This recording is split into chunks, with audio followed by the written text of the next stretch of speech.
your suggested steps for someone who wants to become a realtor? Good question. I think it has to start here. It has to start here first. And if it's here, then it's going to go here. Whereas it's not about the money. It really, truly is about helping other people. Let's talk tails. Today's guest on Tales of Taylor says she is a true zonie, which is a proud Arizona native with over 31 years of experience in the government housing industry, specializing in Section 8 and public housing. Her career has been built on serving others through integrity, knowledge, and care. She is a certified mentor with eXp Realty, where she has the privilege of guiding and supporting new real estate agents by sharing her experience and passion for the industry. She is also a certified master gardener who enjoys educating others on how to grow their own food. It's Lorraine Trow. How are you doing today? Hi, Taylor. Doing well. Thank you so much for having me here. Thank you so much for being here. So I would love to know the tale of your favorite harvest. What's your favorite harvest you've ever done? I didn't expect that. Favorite harvest. Ooh. Okay, let me think. God, there's so many. I would say probably artichoke. Ooh. Yeah, because when you look at the plant, it looks like it comes from the dinosaur era, right? Those leaves are massive. And what's interesting about them in the summer, those leaves go down and protect the root base. Wow. And then the next thing, so you're thinking, oh, I need to water it more. And the next thing you know, it pops up. And then the balls, which is the artichoke, they come up and then they form like a ball, like a softball. And then they start to open up. And if you don't harvest those, they turn into the most beautiful, brightest purple flower you'll ever see ever. Wow. And it looks so cool when it opens up. So I think I find them the most interesting and, of course, tasty. That is amazing. Wow, it almost sounds like you have a real choice to make between harvesting it and enjoying, the deliciousness, or letting it become a beautiful flower. Exactly. But then hopefully it seeds, then you can make some more. Exactly. And they're heavy producers, so you can share with your family and your friends and your neighbors. And so I like sharing. That's excellent. Yeah. And, I'm not originally from Arizona. So from being someone not a native from here, I thought, how in the world are you going to grow food in the desert? And so, how do you help people learn how to grow food in the desert? There's a lot of master gardeners out there. We're all volunteers, right? And so when people say that they don't know how to grow food, they really can. They just haven't properly been trained, right, or educated. And so I start there. I start by providing them a lot of resources. The Master Gardener Program at the University of Arizona has a great publication resource for them. So if you want to learn about vines, there's a publication for that. If you want to learn about the plants that go around the pools, there's a publication for that. They have them all written down. So we don't have to create it. They're there and they exist. And then you've got a lot of videos that are out there as well. So I provide the resources, and then I kind of drill down to find out what is it that you want to grow, because it's important. You want to grow what you like to eat. Yes. And yes, you can grow food here 365 days out of the year, and people are just blown away with that. Mm-hmm. But you need to understand how. And so it's step-by-step process, and that's what I love to do. Is when people say, "Well, I don't know how to garden," it's like, "Well, I'm here for you. I'll help you," and I am there for them. I want them to reach out to me because I find it rewarding. And then when they tell me that they grew their food and then they got to eat it, oh, that is the most rewarding and so much joy. Yes, and that it's so much more delicious than it would have been from the grocery store. And healthy. And healthier. And healthy. Because you're not spraying, at least I don't spray pesticides in my vegetables or my fruit. So I know what my grandchildren are eating from that garden, and I know it's safe for them. Most definitely. Yeah. I think the only thing I've ever sprayed on my crops have been cayenne pepper water when I was having a little bit of a pest issue. It helps kind of keep them away. I'm sure the dogs love that. Right, exactly. The neighborhood cats and things like that, just a little spice. Yeah. And so, I know when looking to buy a home, sometimes there's certain, positions of the sun that may be better for, gardening in certain areas than others. Do you help in that guidance? If someone, went to you and said, "Lorraine, I want to live in Arizona, but I really want to keep having a garden." Yes. Would you be able to help people find a space like that? Absolutely. And we do, So I hear a lot of people talk about it's best to get north and south. Yes. And on the contrary, if you're a gardener, it's east and west for me. Yes. So you want the morning sun and the afternoon shade. Mm-hmm. Funny though, my front yard currently faces east. So I hope the HOA is not watching this because I have artichoke growing in the front yard. But it looks gorgeous. But people don't know what it is, Yeah. right? So it just looked like part of the landscaping. Yeah. And in the backyard, now I face west. That's the hot zone. It is really hot. My house is the exact same positioning as you. Yeah. But I know that I'm going to have to shade. Mm-hmm. I know that I'm going to have to give it more water, more nurturing because it's on the west side, but I get more heavy production because of that. They get the amount of sun that they need, 6 to 8 hours. And so I educate the families when we're talking about that. And it just depends on what their needs are. And everybody's different. And if they don't want the east-west, then we're going to have to find the southwest side of their property to put that raised bed or their container gardens. And then I provide them a lot of resources to help them with those decisions as well. Fortunately for us, where we live, we also have a lake behind us. So I get the breeze from the lake, so that kind of cools down my backyard. So for me, it's not a big deal. But it just depends on location, and that's what real estate's all about. Location, location, location. So. And is that really still today the biggest factor when it comes to, looking for real estate? And if you see there, it says, where planting your roots matters. That's our tagline. That does matter because, well, one, if you're a gardener, absolutely, right? Yeah. And if you're looking at it for equity purposes and you want to build equity fast, then we're going to point you in a different direction. If you're going to be there for 7 to 10 years or more, we're going to point you in a different direction. We're going to show you everything and give you the information, and then that way you can make a well-informed decision. I read that tagline, obviously seeing this, graphic and everything, but never really fully thought about how it ties so perfectly in both real estate and gardening. It because does. You're right. You can't take broccoli, for example, and plant it any time of the year, any place of, the yard or anything and have it be successful. True. Well, the same thing with your real estate goals, because some people do go into it of, we just want a first time home, we're going to stay here for however long and then move up. And that might be one location where you might need the schools close by True. or the other amenities versus we're empty nesters, we're, Exactly. And what's funny, Taylor, is that I find gardening and real estate very similar. Yeah. And people are like, how's that? Unless you're a gardener, you probably wouldn't understand that. But think about it. Okay, so if you're preparing your soil, right? You're preparing your soil in gardening. And in real estate, you're building a relationship with a person, right? Now it comes to the seed. Now you're sowing your seeds for gardening. And in real estate, you're planting the seeds for that relationship. You're building that trust, that communication, right? They're learning about you, you're learning about them. And then it comes to watering and fertilizing and the sun, right? So you're nurturing, right? And you're protecting them from the birds or gophers, whatever have you. So in real estate, you're doing the same thing. With a client, you are guiding them through the process. You're there, you're mentoring them, you're coaching them, you're providing the education that they need every step of the way from the beginning to the end and afterwards. And then, of course, patience. Yeah. You have to be very patient if you're a gardener. And the same thing goes with real estate, because in gardening, you can't plant a seed today and expect a harvest tomorrow. That's just not going to happen, right? And in real estate, it's the same way. I mean, in real estate, if you buy a residential resale home, it takes 30, 45, 60 days before you can close. If you're building a new build, that could take 7, 9 months, maybe a year. In one case, almost 2 years. Wow. Right? Yeah. It can happen. And if you're a first-time home buyer, well, they're not ready yet to purchase a home. So it may take them 6 months to a year to get on a plan, working with a really good lender to get to that point of home ownership. So everybody's needs are different. And so in gardening, it's the same way with your planting.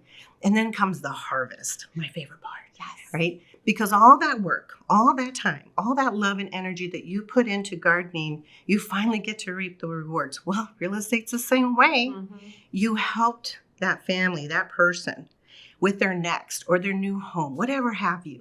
But you've built a long-term relationship. And now they get to go into their own home or go to their next chapter. And you had a part in that. Yeah. That, to me, is a success. And then the blessing there is if they refer us to someone else to bless them. So very, very similar to gardening.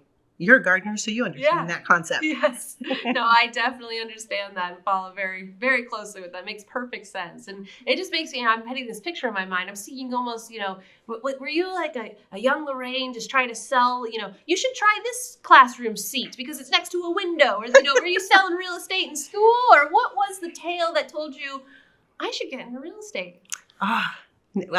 So for me to answer that question, I have to go back further. Okay. It wasn't, well, yes, I guess it was childhood a little bit. So it's personal and I don't really talk about it a lot. So I'll share that with you and for your viewers that are watching that, when I was a young girl, my dad got hurt in the mines. And so we lost our home. It was a mobile home, but we owned the land, right? That's huge. It is huge because if you didn't own the land, where would we go, right? And so my dad was in the hospital. We had to live in a trailer that goes on top of a truck.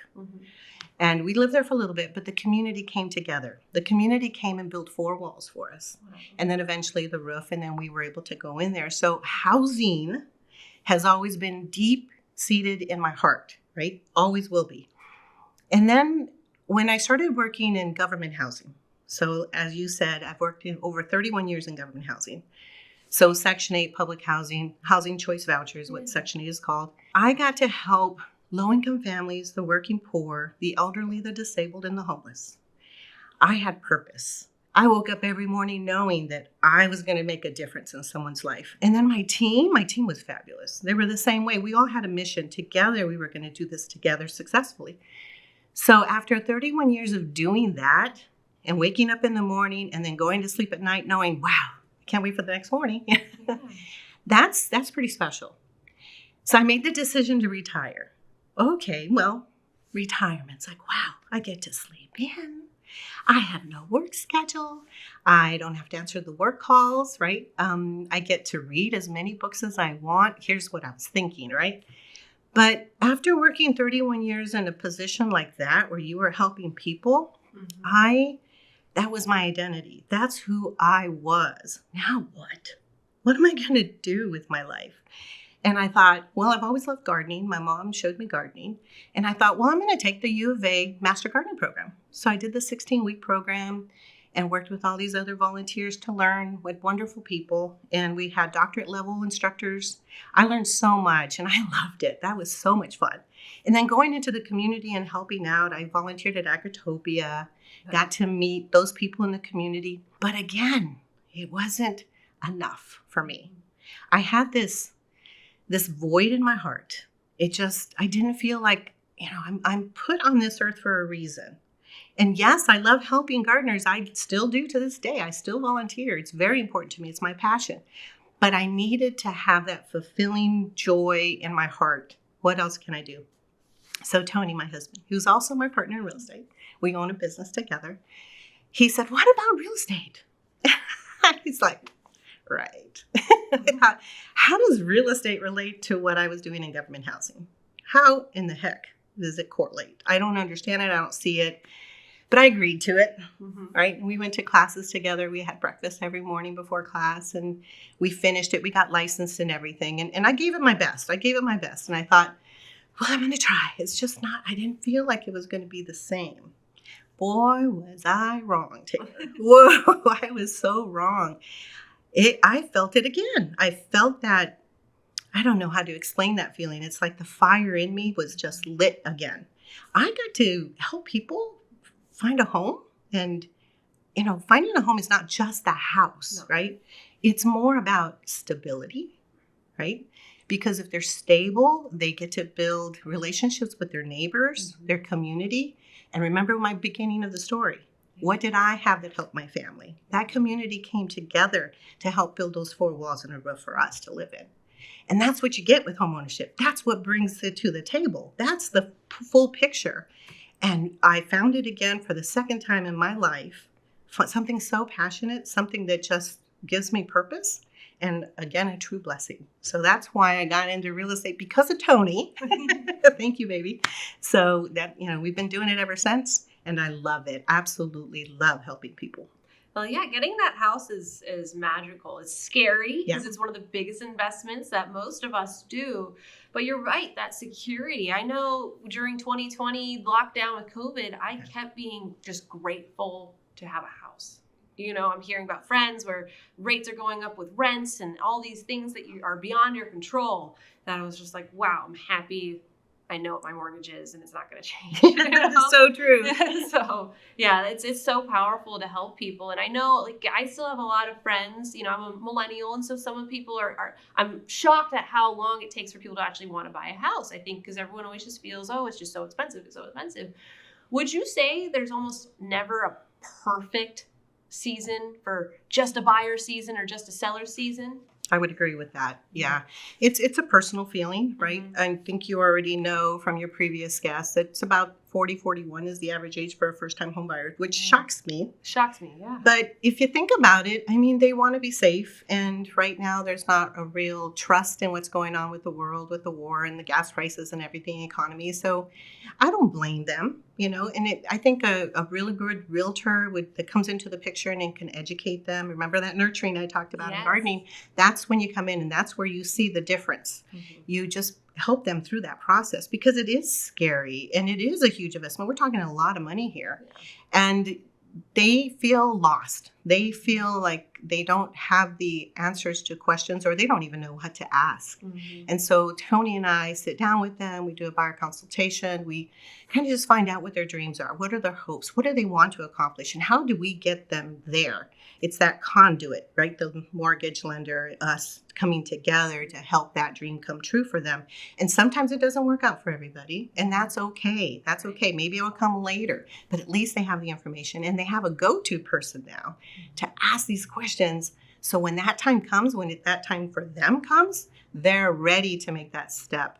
And then hopefully we can walk them through that process and complete it all the way to the end. Most definitely. I personally highly encourage anyone that's, you know, an adult to really find a realtor that you can just talk to because it's amazing. There's so many different programs. There's so many different things that you can do and things are always changing. That I think if you're not consistently meeting and having those types of conversations, you won't know what's happening and what's what and if it even is a good idea or not. Right. But, you know, I think there's something to building your own little nest egg. You know, I think when we thought about it, I was a little grateful in that my husband and I, we were going to get married.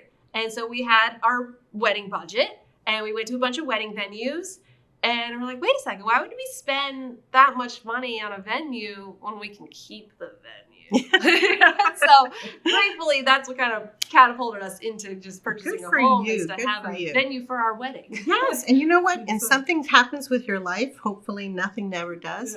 You know, you have that equity built in your home that if you had to draw it out for an emergency situation, you've got it.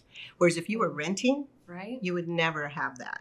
That's how you build wealth, right? And then once you have that house paid off, go into your next one. Use the equity and purchase another one. That's how you invest. And keep going and you're doing it probably for your children, right? To help them. Yes. So, I love it. I love your plan. I wish more people would think about that. And, you know, reach out and ask those kind of questions. What do you think? What's your opinion? But, you know, it's not up to us. It's up to them. But in order to make a well-informed decision, they need to ask questions. It's super important. Yes. Yeah, no, it's important just to find someone, as you mentioned, trust. It's about the trust. It's about the nurturing. It's about learning about it. And, you know, you mentioned that you work with Tony. I know, you know, I work with Eric. And a lot of people, when you work with your husband? I couldn't imagine. I do all the time. I'm sure you hear the same thing, too. Yes. So what would be tips to, you know, fellow entrepreneurs and couplepreneurs working together to have that successful marriage and working relationship? And not just a marriage, they are also true partners with 5 children that they raise. So that's also a big deal. It is a big deal. You know, honestly, it's not for everybody. I'm going to say that to the viewers right now. It's not for everybody. However, so the dream that we had about real estate, right? I wanted a business and he brought up real estate. And so we came together. It's our real estate business we do together. So like-minded, we have to have a same goal. That's number 1. Number 2, in my opinion, is the strengths and weaknesses. I have weaknesses and strengths, and so does he. He does as well, yes. But you support each other. So I focus on his strengths. Like, for example, for Tony, he loves to talk with the public, and he's very good at it. And it comes natural to him. And you're probably thinking it does for you too, Lorraine, but it really doesn't. He's better at it than I am. And then he's really good at writing, exceptionally good at writing. And he's also just I don't know. There's just something about him. And probably because I'm in love with him that I'm going to say all You these can things, tell. right? You can feel the love. Like, you really can. It's just so natural to him. Mhm. And I like organization. I like systems and processes and contracts. He's very good at contracts. He does all our negotiations in our business. So again, the strengths and the weaknesses, you work to support each other. And oftentimes, we never get bored. We never get bored because in real estate, and I'm sure other businesses like you and your husband, you just don't get bored. You have lots to talk about because you own a business together, right? And even though I'm a gardener, he's learning. Yes. Because he's our chef. So he wants something from the garden, I'm growing it, and he's on the grill with the pit barrel doing it. Beautiful partnership. It really does work, right? And then, of course, when we're doing that, we're talking about real estate or our clients or the wonderful stories that we had about our clients. It just merges well together. And, we've been successful that way. I give him his space, and he gives me my space. He knows I get hangry. So he makes for sure I have food. Yes. I have plenty of sleep and my water, and I know what he needs. So I think that's how you make it work, is because you have to know each other very well. Definitely. And then do you still take time to even still have like date nights and just be, Tony and Lorraine, not Tony, Lorraine real estate, or Tony, dad and Lorraine mom? That's a good question. We need to be better about it. Okay. We need to work on it before his parents moved in, because his parents no longer live in with us, but they are now in assisted living. But they did move in with us for a little bit. We were their caregivers. Yeah. And that took a toll, right? That took a toll. But before that, we were able to take short day trips, or a weekend trip or a little vacation. I consider my backyard a resort, so I love that part. So we've got to get better about doing it. We meet with some friends almost every Tuesday night. We hang out with friends, just he and I. We have good times together there too with them. And, we do spend a little bit more time, but he is working full time as a park ranger for the town of Queen Creek. So I don't get all of his time, but I get 3 days of the week, just mine. And I look forward to those 3 days when he's here. And I try not to give him a little long list of honey to-dos. I try to give him his free time, and then we spend time together. That's excellent. It's just excellent to hear that you still want to spend time together, yes. And I know I'm the same way too. I was just messaging him earlier today about an idea of a place to go for a date night. Not like we do them often, but we got to at least have a plan of where we're going to go when that time comes. You do. And to this day, and I'm not lying here, his voice, just his voice alone, still gives me butterflies in my belly. That's so weird, but it's true. It's not weird at all. It's not weird at all. I know for Eric, we can spend all day together, but then we're still up talking about something. Exactly. It's just what can happen when you're with your best friend. Exactly. And that's how I feel that relationship is very strong. Yes. Especially with 5 kids, because the last one's twins. Wow. So it was not easy. Yeah, power to you. How do you juggle that, as a fellow mom, being a successful and present mom, also still being a present wife, but then running a business? Well, fortunately, all our children are grown, right? They're married and they have their own children, except for our twins. Our daughter's at NAU studying, and then our son's at home. They just turned 20 on April Fool's Day. Oh, wow. So they're our babies. But then we have our 4 grandchildren, our 4 grandsons, to be honest with you. And so I help out with them. Mostly my little grandson James comes over every Wednesday. If you're watching my Instagram or FaceTime, you're going to see him a lot because he's there every Wednesday in the garden.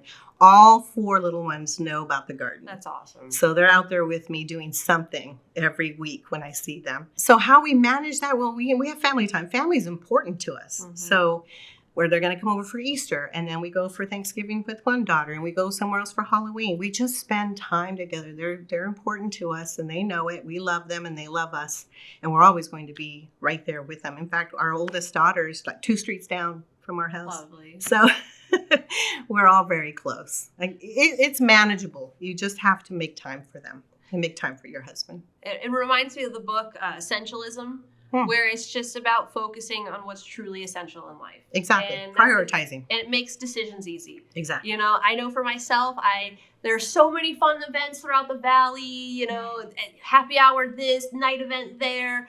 But I say no a lot. But most of the time I tell people, no, not right now.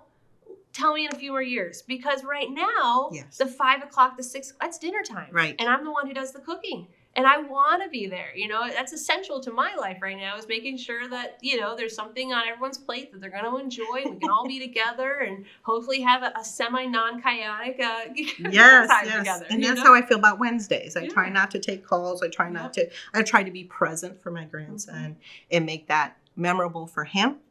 Because I know I have him on that day. Yeah. So, and it's not easy to do when you run a business, but you have to set priorities and boundaries. Yes. Tony's saying I have to work more on boundaries, but I like to be present for my family and our clients, but I do the best I can. I'm not perfect, but I do try really hard. Yeah, no one's perfect, but it's a matter that you're conscious of it. Yes. Same thing. It's just as long as you're conscious of it and are aware, then you can do your best. And maybe some weeks or some days aren't as good, sure. But then you can make an adjustment because you're aware of it and you have your priorities. Right? Absolutely. It's so true. Yes. And it's something that, we always have to work on ourselves. We are never complete beings of awesomeness of doing everything perfect. That's like saying, oh, I did my website's done. No, you still have to add things to it. Oh, I have social media channels, they're going to work for me. No, we have to add content to things. We have to add things, nourishment to our own mind and life too. Isn't that fun? I mean, that's how you grow. Yeah.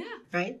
By changing, evolving, and making changes. Yeah. So I'm okay with that. A lot of people are hesitant to change. I welcome it to a certain point. To a certain extent. Yes. Yes. As long as it's positive change. Correct. Always about the positive change. I agree with that. Yes. And so, being a realtor is one thing, but then to make that decision to say, I want to help others do this too. Tell me the tale that you told yourself to go, let's do more. Let's help more people experience the joy I am. So that would be my mentorship program. Is that what you're referring to? Yes. I hope. Okay. Yes. Good. I thought I was reading it right. Good. Yes. When I was working with city government, my position back then, I had a team. I coached my team. I mentored my team. We were very good at what we did, and so good that we made high-performing PHA, or housing authority. And so HUD, United States Housing and Urban Development in Phoenix, would send other housing authorities over to learn from us. Yeah. Wow. So that right there just showed you that we knew what we were doing. And so I had that already, working with those principles. And so when in real estate, I noticed there was a lot of people struggling. And nobody was there to help them. And I can't sit idly by and just watch that happen. Yeah. I always would step up, or I'd offer them some resources or some tools or some guides or something to help them.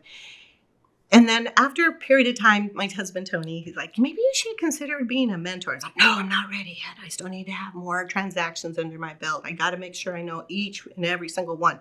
There's no way. I mean, every transaction is going to be different. So finally I put a stop on it. Like, this is it. I'm going to do it. And I became certified with eXp Realty and became a mentor. And I have my own mentorship program. And so with that, I have a private Facebook page. I train on Tuesdays. We have a chat that all of us talk when we need help each other, right? So I'm the lead, of course, but I want them to encourage each other. I want them to be there to help each other when I'm not their mentor anymore. And when they graduate from the program, I'm still going to be there for them. They don't leave. They can still come to the private Facebook page and the chat and come to my trainings, because I feel like if I've lifted them up, they're going to lift the others too. Yeah. And they're going to experience things maybe I haven't experienced, and they're going to share that knowledge with them. So I'm basically promoting leadership in them, right? Yeah. So I've been doing that for quite a while now, and I'm gaining more mentees, which I love, because I think training, it just comes natural to me. It just comes natural to be able to help. I have checklists and systems and processes. We go through it from the beginning to the end, and it's just extremely rewarding. It's kind of like helping those gardeners, those beginner gardeners, right? I do that. And then I do the same thing with new real estate agents. And I just had my first graduate today. Yes. And so that is like, fills my heart with joy. You know who you are, Trudy. And it is just so rewarding to see that someone who didn't know anything, right? Or knew some, but really needed the guidance, and then come to the point where they're graduating. And I feel confident that they're going out there now and they're going to be able to help people, not only other agents, but their clients, to promote and protect their interests. That is extremely rewarding as a teacher for me. Okay, talking about teaching people how to fish. Yeah. Talking about the essential things you need. You need shelter. You're teaching people, either how to get their own or help other people get their own. And then how, everyone needs to eat. You're teaching people how to get, make That's their funny. own food. Like, you are just the essentials of life. That is amazing. And, I feel that I've met so many realtors, and it does feel like they feel like they're in a silo, that they don't have that team member unless they start as, with a team member, which many Sure. don't. That's so great. You're providing that solution and that resource to just have someone to, give feedback to and advice that have been there and, to work with each other. That's so powerful. Well, I also owe that to eXp Realty. I mean, that's how that brokerage is, right? Yeah. It's agent-centric. That's the whole purpose of it. And so what that means is that when they make decisions, they make the decisions based on how agents are going to succeed. How are we going to be supported? How are we going to grow? It's a good brokerage. No kidding. I mean, when they think about the agents first, really, it's Yeah. not money. It's about the agents first. Wow. And the other part I really like about eXp that wanted me to be a mentor, because if I'm going to put my name associated with anything, I have to believe in what they believe in. Yeah. And that's the collaboration. We have some high producing top agents there that they just tell us all their secret sauce. They give us all these golden nuggets, because if they win, we win, they win. Because we all own stock, or some of us own stock in eXp Realty, right? So we all benefit from it. And then the brokers and the management team, holy cow. Like the Arizona brokers, at least here, I can tell you that they're in the world. They're available by email, by text, by phone. And so not only are they just knowledgeable, but they're kind and patient, and they want to help.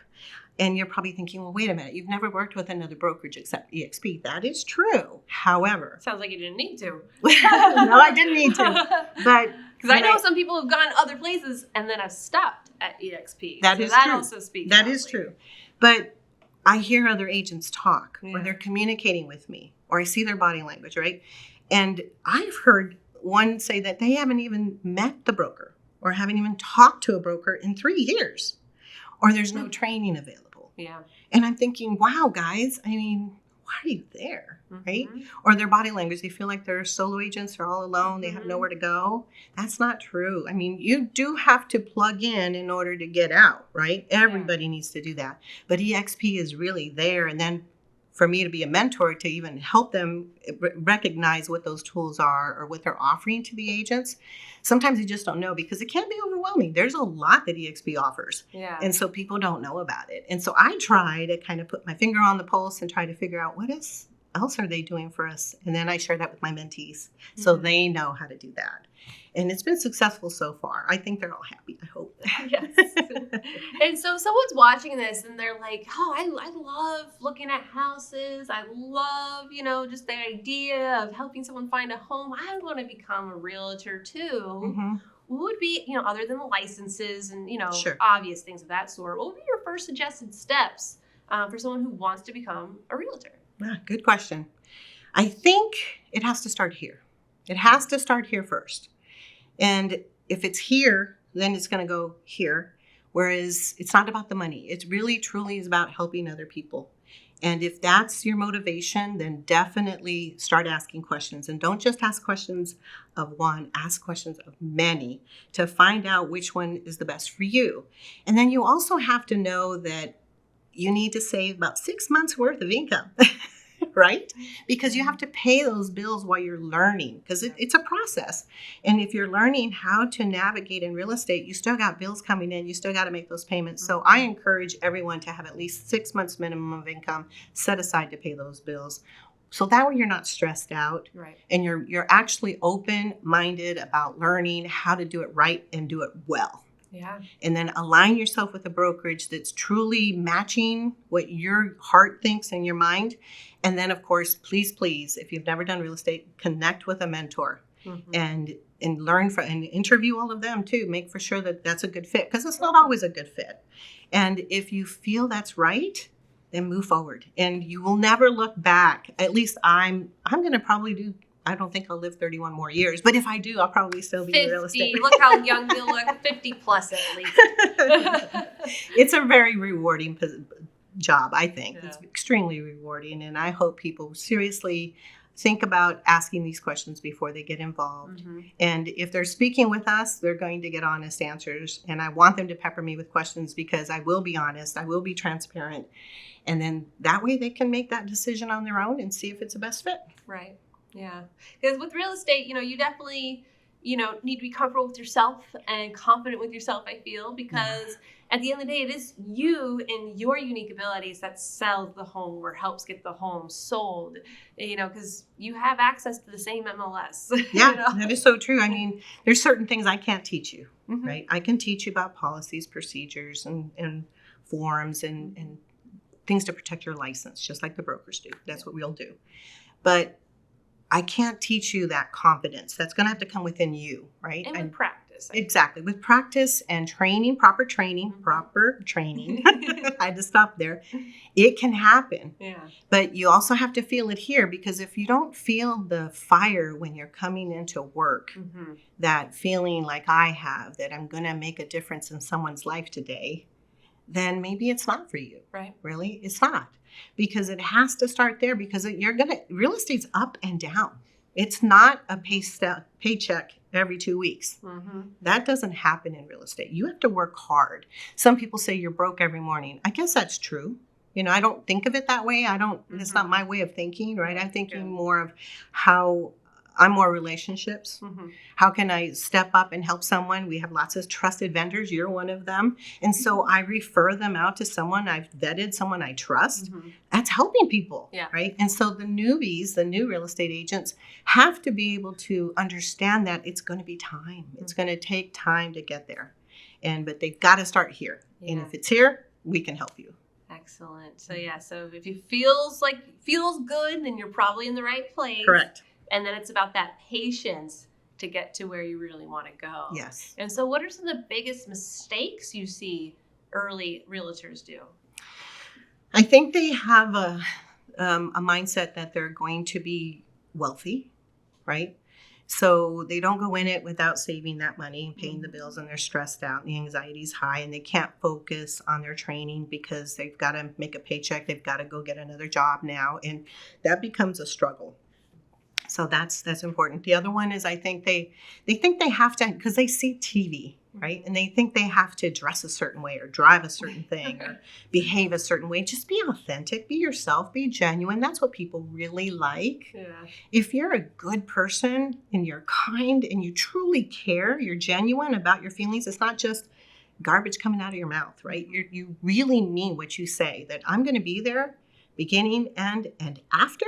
That's what I really mean. Yeah. And so I think they mess up there, because I see a lot of realtors where they're good all the way up to the transaction. When it closes, then you don't hear from them at all. Where'd they go? Yeah. That they're my friends. We've had people that this was important to them when they were building a home, and they have this land, and their family came and flew in, and they gathered in a big circle and held hands. And they invited us to be with their family, to hold hands and pray over that land before they built it. Or we're walking the home, and the father is there to help the daughter buy her first time home, right? And she's looking and finally finds the one. They both felt the same way, and tears are flowing from their face, and they hug. You're there witnessing it. That is just powerful. Or the mom who's single, has 5 kids, and is the first person on both sides of the family to ever own a home. That's powerful too. And so you stay with these people after the transaction, because you really are their friend. You were there, part of their lives that was important to them. You want to stay with them for the rest of your life. At least for me, I do, Tony, and I feel that sincerely. And a lot of the realtors mess that up. They go to the next transaction. They're transactional, not relationships. And I truly believe if they just step back and think of it that way, I think, 1, their business will be more successful. And 2, more importantly, you feel that sense of pride and joy in your heart, and you know what you're doing is right. Yeah. So. Most definitely. And then for those, on the transactional side of things, there's always these tips of stuff to enhance the value of your home. If someone was looking to sell, what would be the one, if you had to pick one of all the tips, what's the one thing you would tell someone to do to prep their home to sell? What would that be? You have such great questions. That's very good. Yes. So think about it this way. When you're passing by a home, what do you look at? Do you look at the kitchen first? No, you're passing by the home. Mhm. Curb appeal. Yep. Number one. It so happens I'm a gardener. So Wow. number one is the curb appeal. Yeah. Make sure that when they're doing that roll that they stop and take Mhm. a look. So make sure there's pops of color and flowers and something, bringing them in, draw them in. Buyers are emotional buyers. That's true. So if they make that connection, okay, now they're going to get out of the car. Now they're going to the front door. Mhm. Make sure that front door is welcoming. Put that mat, put that wreath, set it up like someone wants to sit out there and enjoy some coffee in the morning or tea at night. Mhm. Make it look nice and welcoming. Then you walk through the home. Pet odor. No, eliminate that. Yes. So paint the interior of the home. Make sure it's bright and white and light.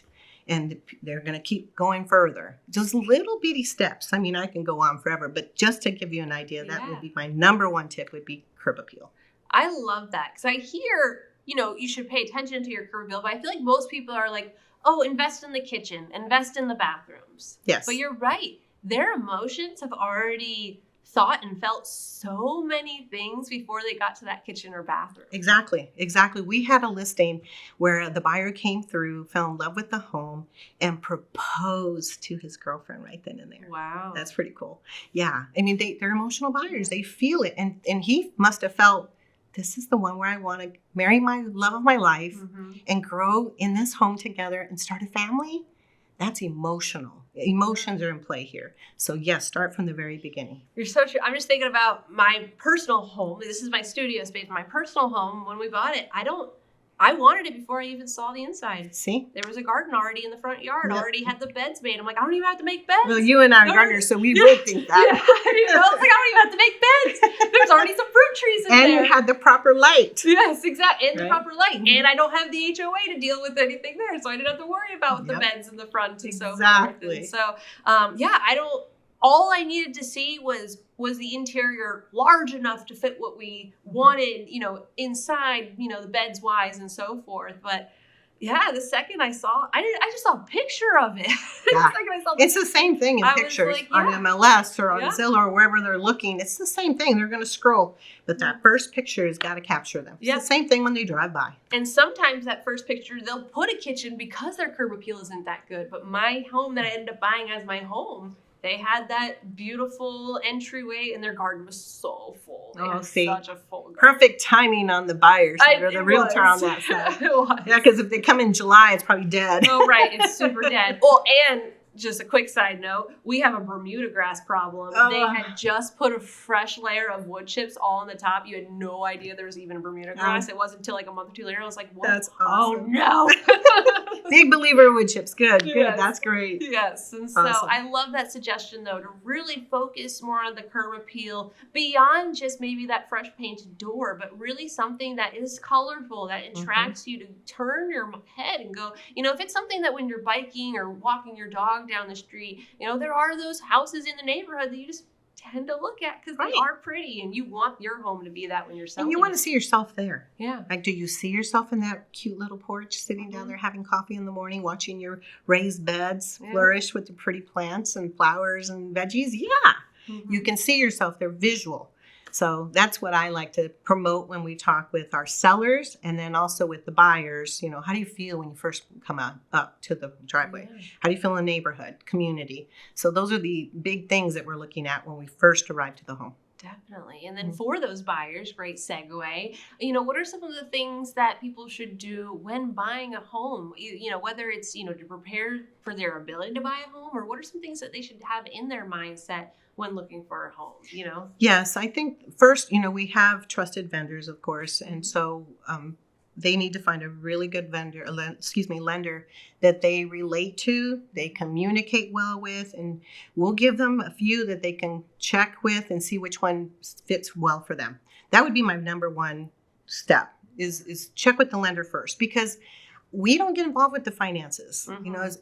Believe it or not, some people think we get to see credit reports. We don't look at credit reports. We don't look at your scores. We don't look at your bank accounts. We don't look at any of that. The lenders have fiduciary duties, and they're licensed to do that. Ours is in real estate, theirs is in lending. So they're separate. So that was the first misconception that some buyers have. I don't even think I quite knew. Yeah, like obviously I've bought in 2 locations and I don't even think I realized that. I thought maybe you had more communication and, knew. So when they said, you can afford up to, 400, you were told because of this, that, and the other. Nope. Good that you brought that up. But no, because you have confidentiality, right, on both sides. Okay. And so they need to communicate with that lender to get that part taken care of first, right? We will reiterate some of the things that the lender partner is talking about, but we do not get involved in their finances, bank statements, credit reports, any of that. So education is real important. Yeah. So that's the first thing I'm going to tell them. That puts them at ease, because sometimes you hear, it's not funny, but you hear like, my sister didn't buy with me. She went with a different realtor. Well, I wonder why they did that. Well, it's because they probably think you're going to know their business about their finances. Yeah, so make for sure you talk about that first. Educate them. Okay. Once that's done, they're like, okay, we can go forward. What's the next step? Yeah. The next step would be after you talk with your lender and you have a comfortable feeling, we sit down with them and go on, again, those dreams, those what are you looking for in a home? Where do you want to? Do you have the money set aside? Again, we don't get involved with finances, but I do want to know, do you have the money set aside for an earnest deposit? Typically 1% of purchase price, typically.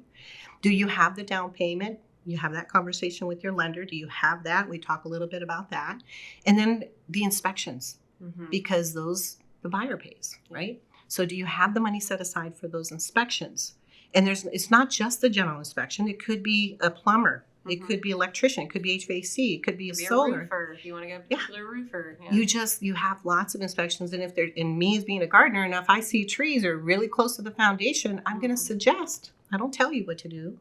I'm going to suggest or recommend that you get those lines with the camera, right? The plumber's going to do that and scope those lines to make for sure there's no roots passing through those lines getting into the house.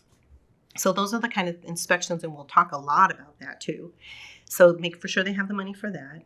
And then the appraisal, right? And they're going to work with their lender on the appraisal. So they have to have the money set aside and know what their closing costs are going to be for title as well as the lending side.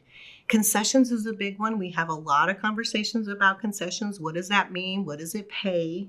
What's my compensation, my fee for service, so they understand. Yeah. Because it's the buyer's responsibility, because we're going to enter into an employment agreement. Yeah. And this is what I charge for fee for service. Now, we can negotiate and try to get the seller to pay for it, but that's not always the case. And so we prep them ahead of time so they understand. And you can do net sheets so they can see what they're going to be coming in with those costs. And then more education. I think you know this one. Don't buy a car. Don't buy furniture. Don't open credit cards. Don't close credit cards. Don't do anything without talking with your lender first. Yeah. And keep me in the loop. And so, there's a lot to go through, and their heads are spinning. Yeah, it does feel like a lot when you're going through it. But you don't just leave them hanging like that. Yeah. You follow up. And you talk, how are you doing? Where are you at this point? Let's talk about this again. I might send them an email. I might send them a Zoom link and to talk with them if they can't talk by phone, or a video or some information. I just stay in touch so they don't feel like I just left them hanging, And then just be there for them to ask those questions. Do you have any more questions, Taylor? Do you have them for me? Let's talk about it. Just feel free to ask me anything. And that's my job. My job is to educate you. My job is to guide you through this process. So let me help you. What else do I need to do for you?